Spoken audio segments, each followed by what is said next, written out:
What is ATS? Some of you may have heard of ATS, some of you may not have. ATS stands for Applicant Tracking System.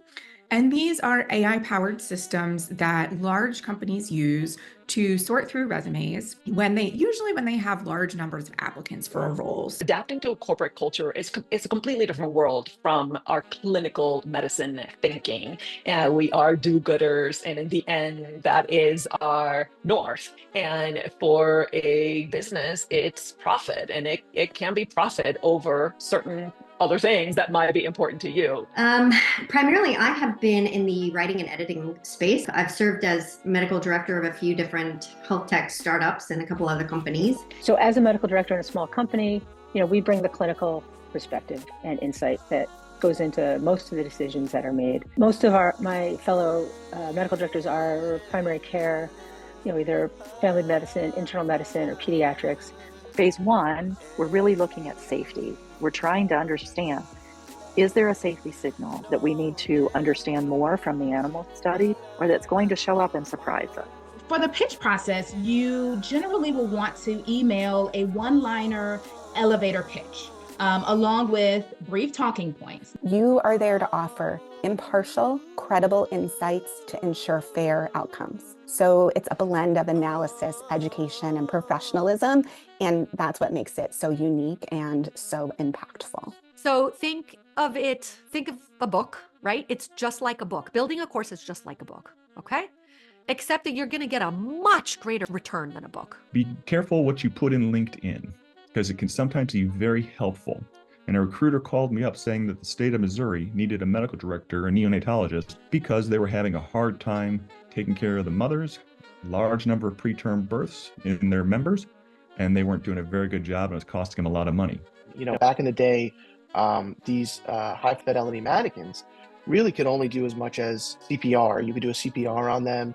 Maybe they had a speaker where someone could speak through on another room. Now, these high fidelity mannequins are ultrasoundable. They can ultrasound them and shows an image on a screen of what you as the person developing the clinical case wants the students to see, right? In terms of fast exam or examining the lungs, doing an echocardiogram. And so when you're thinking about a career change, particularly stepping outside of that clinical world, which can feel very familiar, all our peers around us, all our colleagues are in the same boat, it can feel very, very difficult to understand what's going to happen next.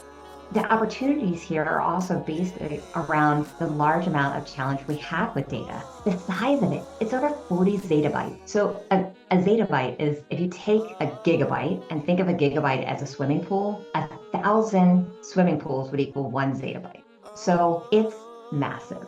So you might be asking, well, what skills do you need? Do you need to be an underwriter? But, really, with the core knowledge that you have as a physician, you actually bring a lot to the table already. I think we have a lot of marketable skills that, I think just become very innate to our day-to-day duties.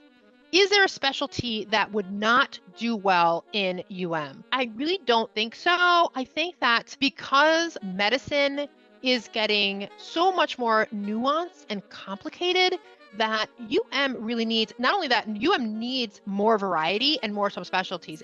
There are courses you can do specifically for regulatory medical writing, and those can be very helpful because the field is so specific in what they want and how to do things. And sometimes it can be helpful to show employers that you have done that sort of course. How do we go through change? And again, change could happen to us or we can create the change. But let's imagine one or the other position where we are, I will use the example of a job, we are in a job that we don't like, we assess the situation, we feel like, well, this is not a good fit for me anymore. Maybe it was wonderful 2 years ago, but today it's not a good fit for me anymore.